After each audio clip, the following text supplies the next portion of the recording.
అందరికీ నమస్కారం మిత్రులారా. ఈ రోజున మనం ఉదయాన్నే మిల్లికి రావడం జరిగింది.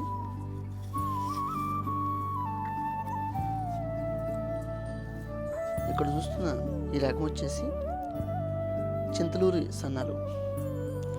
మన మిత్రులు చాలామంది సన్న రకాలు ఏవైతే ఉన్నాయో అవి తినడానికి ఇష్టపడతాం. ఎందుకంటే సోనా మసూరు, బీపీటీ ఏవైతే ఉన్నాయో వాటికి అలవాటు పడిన ప్రతి మిత్రులు కూడా సన్న రకాలు తినడానికి ఇష్టపడుతూ ఉన్నారు. అట్లాగే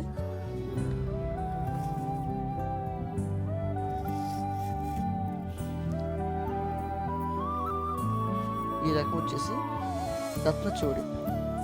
మనకి మొన్న రీసెంట్గా మనకు మిత్రుడు అంటే గతంలో రూల్ చెప్పారు, నేను మర్చిపోయానని చెప్పాలి. ఆయన ఏమన్నారంటే రత్నచోడి అన్నది సైనికులు తినేవాళ్ళు అంట కదండి, ఆ బియ్యం ఉన్నాయా అని అడిగితే ఓహో అంటే ఈ భావాలతో ఉన్న మిత్రులు ప్రతిదీ కూడా ఫాలో అవుతూ ఉన్నారు, ప్రతిదీ కూడా గుర్తుపెట్టుకుంటారు.